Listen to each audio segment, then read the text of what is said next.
الفيديو ده اكتر فيديو انا تعبت فيه. في فيديو النهارده لفينا كل الاماكن اللي بتعمل ديكوريشنز واجواء كريسماس في القاهره كلها، وفي اماكن رحناها ناس كتير ما تعرفهاش. الفيديو ده يا جماعه خد مني اكتر من يومين تصوير، فلايك قبل ما نبدا وسبسكرايب، يلا بينا. انا من الناس اللي بتحتار هخرج فين في الكريسماس او راس السنه، فعشان كده جمعت لك اجمد 7 اماكن تروحهم في الكريسماس او في راس السنه. تقريبا ده احلى مكان انا جيته لحد دلوقتي.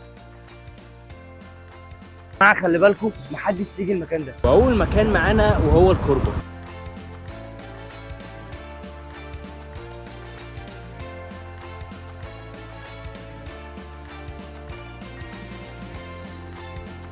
الكوربه من الاماكن اللي دايما بتهتم كل موسم الديكوريشن بتاعتهم، وخاصه في الكريسماس.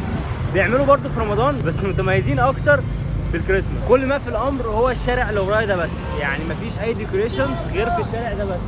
ممكن في بعض الكافيهات، ولكن هو كل الزينه اللي في الكوربه هو الشارع ده بس. طبعا انا جيت الصبح، بالليل الدنيا بتبقى زحمه جدا، تقريبا ما كنتش اعرف اقف في الوقفه دي واتكلم زي ما انا بتكلم دلوقتي. يستحسن تيجي في المغرب احسن، يعني الجو كده يبقى جولدن شويه، بس بالليل بيبقى فيه اضاءه حلوه. نقي وقت ما يبقاش فيه زحمه، واوعى تروح في راس السنه يعني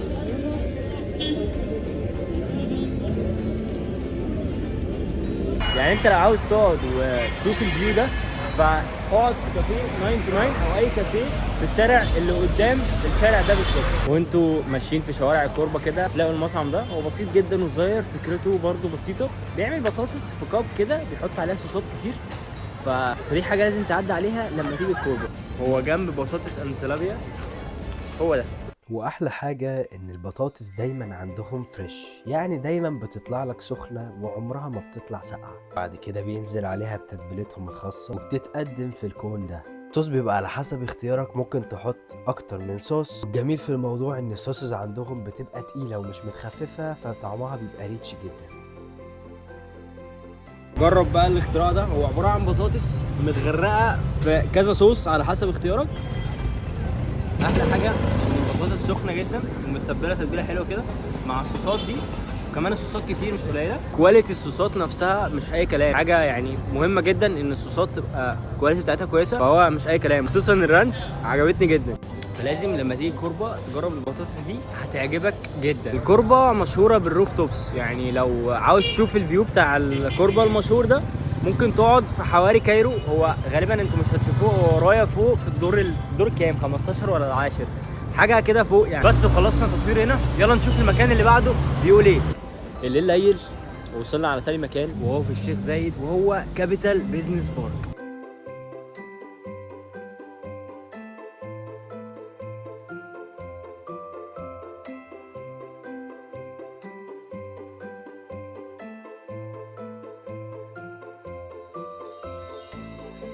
كان من اول ما جيت كده وهو في ديكوريشنز كتير، في الدبدوب اللي ورا ده، وفي شجر كريسماس قدام. مهتمين جدا بالديكوريشنز. المكان كله مطاعم وكافيهات ومعارض عربيات زي بورش. يعني من الاخر هتعرف تاخد صور حلوه وكمان تتبسط، هتقضي سهره لذيذه، هتشوف فيلم ولا حاجه. مكان لذيذ جدا.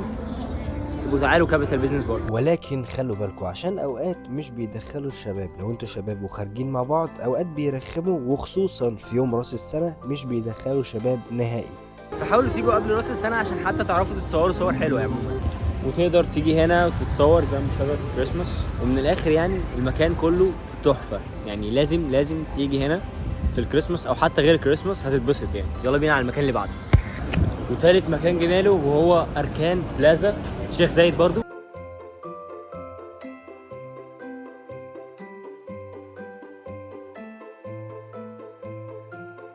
يعتبر جنب كابيتال بيزنس بارك، قريب منه حوالي كيلو او 800 متر عموما يعني. المكان فيه برضو ديكوريشنز حلوه قوي.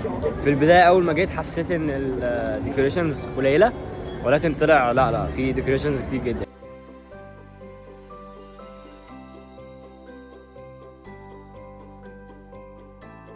وميزه حلوه هنا ان المكان هادي شويه، مع انه زحمه ولكن المكان تحسه هادي كده. المكان انا عاوز اشرب هوت شوكليت، وانا جيت عند كافيه موكو عشان نشرب هوت شوكليت. الجو ده محتاج هوت شوكليت دافي كده.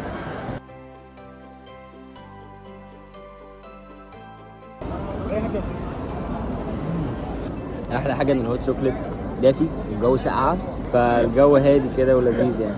يلا نشوف المكان اللي بعده. نسيبنا بقى من الشيخ زايد وجينا على التجمع 5A ووتر واي.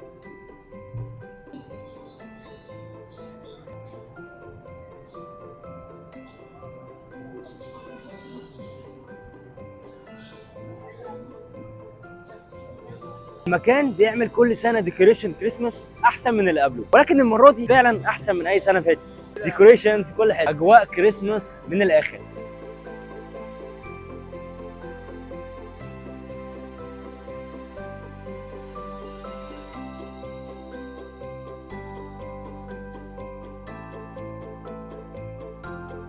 وهنا هتلاقوا كل الكافيهات والمطاعم المعروفه، مش هتحتاجوا لاي حاجه من بره. غالبا ده احلى مكان انا جيته لحد دلوقتي بيعمل ديكوريشن للكريسماس واجواء كريسماس. تعالوا هنا هتتبسطوا جدا، تحفه جدا. وخلصنا هنا تصوير، يلا نشوف المكان اللي بعده بيقول ايه. يلا بينا.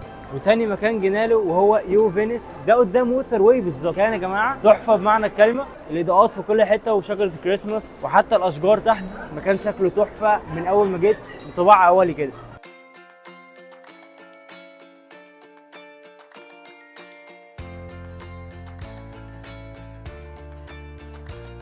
المكان طبعا اصغر بكتير من ووتر واي، ولكن المكان تحفه جدا جدا جدا. برضه في مطاعم وكافيهات، ما اعتقدش ان في سينما، ولكن المكان جميل جدا. طبعا لان المكان صغير فباين فيه الزحمه. يعني لو جيت في راس السنه بلاش تيجي في راس السنه عموما، او بلاش تخرج من بيتك لان الزحمه هتبقى في الشوارع كبيره جدا.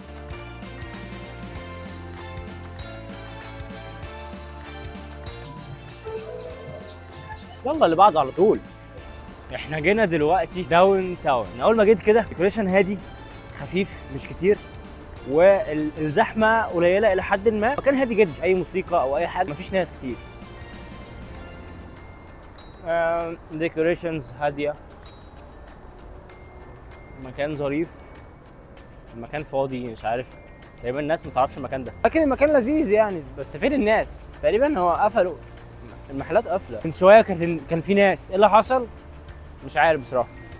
عموما يعني المكان برضو فيه مطاعم، كافيهات، مفيش سينما، مفيش شجره كريسماس مقارنه بالاماكن اللي فاتت، فلا يعني مش احسن حاجه. المكان المفروض انه عليه ريفيوز عاليه كجو كريسماس وكده، بس لا، الحقيقه غير كده. عدد الناس قليل، هي المفروض تبقى ميزه، بس المكان هادي وقافل. المكان مقفل. انا ما جيتش متاخر ولا حاجه، الساعه دلوقتي 9، ف مش عارف بصراحه. بس بلاش تيجوا هنا، هتضيعوا وقت يعني على الفاضي. الا لو انتوا عاوزين مكان هادي فعلا تقعدوا فيه من غير صداع او زحمه ناس، فممكن المكان ده يبقى مناسب ليك. لكن انت لو عاوز جو واجواء حلوه، ما اعتقدش. ودلوقتي بقى اخر مكان وهو كايرو فيستيفال سيتي. الغريب ان السنه دي الديكوريشن الوحيده هي الشجره الوحيده اللي ورايا دي بس، وبقيت المول من جوه فيه ديكوريشنز بس مش كتير. الديكوريشن السنه دي اقل من اي سنه فاتت هنا في كايرو فيستيفال. استغرب الوضع بصراحه، مش عارف انا السنه دي ايه اللي حصل بصراحه. بس يعني كايرو فيستيفال فيها مطاعم، كافيهات، سينما، نافوره جميله جدا. بس وبكده نكون وصلنا لنهايه الفيديو. اتمنى يكون الفيديو عجبكم. لو انت عاوز منه الخلاصه، احسن مكان انا روحته هو 5A ووتر واي وبعديه اركان. لو انت بعيد عن الشيخ زايد فبلاش تضرب المشوار ده، وخصوصا في كابيتال بيزنس بارك مش بيدخلوا الشباب. لو انت قريب منها قشطه، لكن لو بعيد المشوار ما يستاهلش بصراحه. ده رايي انا الشخصي. اول مكان عجبني هو 5A ووتر واي، وتاني مكان اركان، تالت مكان يو فينيس. دول احلى 3 اماكن عجبوني انا شخصيا. بس ما تنساش اللايك وسبسكرايب. اشوفكم في فيديو جاي قريب جدا. سلام.